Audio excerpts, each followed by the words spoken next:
शाहीनगर नामक एक राज्य था और उसके राजा नरेंद्र चौधरी थे। शाहीनगर राज्य बहुत ही खुशहाल और समृद्ध राज्य था। उस राज्य में किसी भी चीज़ की कमी नहीं थी। राजा अपने प्रजा को बेटे जैसा प्यार करता और प्रजा भी राजा को अपना भगवान मानती। राजा को शिकार करना बहुत अच्छा लगता था, लेकिन उस राजा की अभी तक शादी नहीं हुई थी।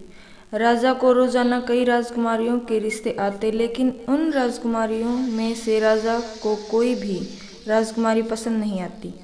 एक दिन मंत्री ने राजा से पूछा कि महाराज, आपको कैसी राजकुमारी पसंद आएगी?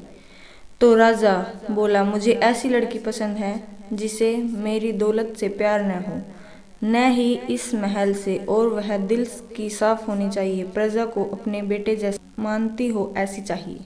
मंत्री थोड़ा मुस्कुराए और बोले, आपको ऐसी लड़की खुद ढूंढनी पड़ेगी। वह भी एक गरीब बनकर राजा मंत्री के सुझाव से अति प्रसन्न हुए और बोले, ठीक है, मैं कल से ही ऐसी लड़की को ढूंढना चालू करता हूँ। राजा गरीबों के पोशाक भेष पहनकर निकल पड़े अपनी मंजिल की तलाश में। इस बीच उन्होंने कई लड़कियों से मुलाकात की, लेकिन उन्हें कोई भी लड़की पसंद नहीं आई।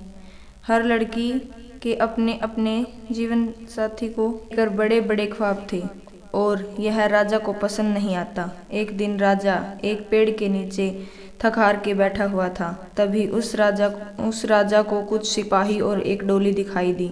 राजा एक सिपाही से पूछ बैठा कि इस डोली में कौन है? तो सिपाही बोला, नाना राज्य की राजकुमारी सीता बैठी हुई है। राजा ने उस सिपाही से पूछा कि राजकुमारी कहाँ जा रही है? उस सिपाही ने बोला, पास ही में एक मंदिर है, वहाँ माता के दर्शन करने जा रही है। यह बोल सिपाही चला गया। राजा उस राजकुमारी को देखने के लिए बड़ा ही व्याकुल हो रहा था। राजा ने उस राजकुमारी के डोली के पीछे पीछे चलने लगा और जब मंदिर आया तो राजकुमारी उस डोली में से उतरी। राजा ने जब राजकुमारी की पहली झलक देखी तो उस राजकुमारी के ऊपर लट्टू हो गया और राजा राजकुमारी को टुकुर टुकुर देखता ही रह गया। राजा सोचने लगा, क्या यह राजकुमारी मेरे मन के मुताबिक है या नहीं? तो राजा ने उससे जाकर कहा कि मैं शाहीनगर राज्य का राजा, क्या आप मुझसे शादी करेंगी? लड़की ने ना कहा और वहां से चली गई। राजा को यह सुनकर बहुत अच्छा लगा कि राजकुमारी को मेरे दौलत और महल से प्यार नहीं है। राजा ने फिर उस राजकुमारी का पीछा किया और उसके राज्य जा पहुंचा। अब राजा को उस राजकुमारी के स्वभाव के बारे में जानना था, तो राजा ने वहां की प्रजा से उस राजकुमारी के बारे में जानने की कोशिश की। तो वहां के लोग बोलने लगे कि हमारी राजकुमारी देवी है, वह सारी प्रजा को अपने बेटे जैसा प्यार करती है और वह हर सुबह और शाम गरीबों में धन और अनाज बांटती है। यह सुनकर राजा अति प्रसन्न हुआ। राजा ने उस राजकुमारी से विवाह करने की निश्चित कर ली, लेकिन राजकुमारी ने राजा से विवाह करने से मना कर दिया था। राजा सोच में डूब गया कि अब क्या किया जाए। राजा ने राजकुमारी के पिता से बातें की और कहा कि मैं आपकी बेटी से शादी करना चाहता हूँ। राजकुमारी के पिता ने कहा कि हमारी बेटी को अगर तुम पसंद आए तो हम शादी के लिए राजी हैं। जब राजा ने राजकुमारी से शादी की बातें की तो राजकुमारी ने राजा के सामने 3 शर्तें रखी। पहली शर्त, राजा को राजकुमारी को तलवारबाजी में हारना होगा। राजा ने यह शर्त मान ली और राजकुमारी को तलवारबाजी में हरा दिया।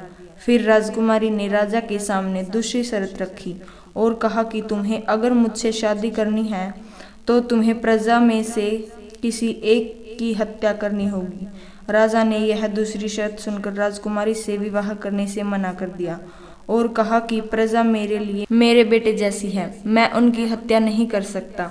यह सुनकर राजकुमारी प्रसन्न हुई और कहा, तुम दूसरी शर्त भी जीत गए, और कहा कि मैं तुम्हारी परीक्षा ले रही थी कि तुम अपने प्रजा से प्यार करते हो या फिर नहीं। राजकुमारी ने फिर राजा के सामने तीसरी और आखिरी शर्त रखते हुए कहा कि तुम्हें एक पहेली सुलझानी होगी और वह पहेली यह है, आपके पास 8 सिक्के हैं जो देखने में एकदम एक समान हैं। आपको पता लगाना है कि उनमें से एक सिक्का नकली है और नकली सिक्का बाकी सब सिक्कों से जरा सा वजनी है। अगर आपके पास एक बैलेंस तराजू है, लेकिन उस तराजू से आप सिर्फ 2 बार ही तौल सकते हैं, तो नकली सिक्के को कैसे पहचानोगे? राजा थोड़ा सोचने लगा। थोड़ी देर सोच विचार करने के बाद राजा ने कहा, 3-3 सिक्के निकालकर तराजू से दोनों ओर रखे। अगर दोनों पलड़े बराबर हैं तो इन 6 सिक्कों को छोड़कर बचे 2 सिक्कों को एक एक पलड़े पर रख के जो भारी निकले वो नकली है। अगर एक तरफ पलड़ा भारी है तो भारी पलड़े के 3 में से 2 सिक्के निकालें और उन्हें तौल लें। अगर बराबर हो तो बचा हुआ सिक्का नकली है, अगर एक भारी हो तो सिक्का नकली है।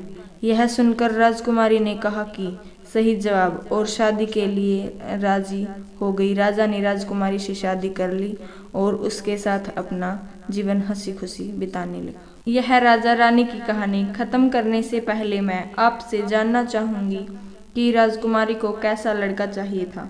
अगर आपको इसका जवाब मालूम है तो आप मुझे कमेंट करके ज़रूर बताएं और यह भी बताना कि आपको कहानी कैसी लगी। धन्यवाद।